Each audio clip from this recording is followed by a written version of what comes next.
The first time I uttered a prayer was in a glass-stained cathedral. I was kneeling long after the congregation was on its feet, dipped both hands into holy water, traced the Trinity across my chest, my tiny body drooping like a question mark all over the wooden pew. I asked Jesus to fix me. And when he did not answer, I befriended silence in the hopes that my sin would burn and salt my mouth would dissolve like sugar on tongue, but shame lingered as an aftertaste. In an attempt to reintroduce me to sanctity, my mother told me of the miracle I was, said I could grow up to be anything I want. I decided to be a boy. It was cute. I had snapped back, toothless grin, used skin knees as street cred, played hide and seek with what was left of my girl. I was it, the winner to a game the other kids couldn't play. I was the mystery of an anatomy, a question asked but not answered, tight-roping between awkward boy and apologetic girl. And when I turned 12, the boy phase wasn't deemed cute anymore. It was met with nostalgic aunts who missed seeing my knees in the shadow of skirts, who reminded me that my kind of attitude would never bring a husband home, that I exist for heterosexual marriage and childbearing, and I swallowed their insults along with their slurs. Naturally, I did not come out of the closet.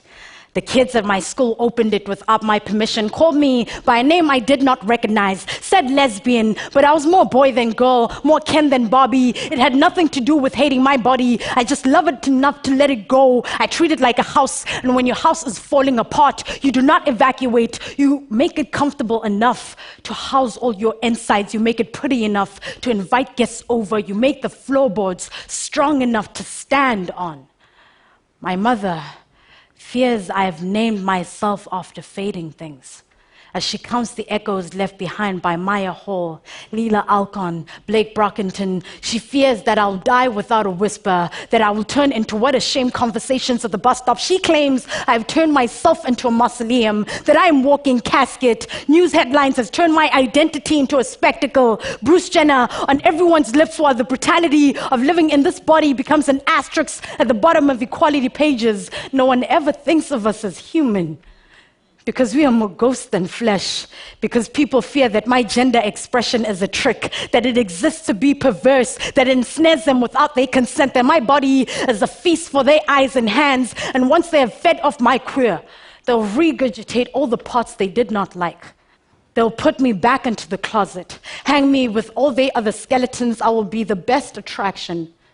Can you see how easy it is to talk people into coffins, to misspell their names on gravestones, and people still wonder while there are boys rotting their girl away in high school hallways. They're afraid of becoming another hashtag in a second, afraid of classroom discussions becoming like Judgment Day. And now, oncoming traffic is embracing more transgender children than parents. I wonder how long it will be before the trans suicide notes start to feel redundant, before we realize that our bodies become lessons about sin way before we learn how to love them.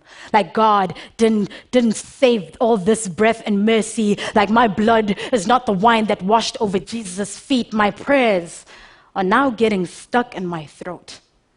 Maybe I am finally fixed. Maybe I just don't care. Maybe God finally listened to my prayers. Thank you.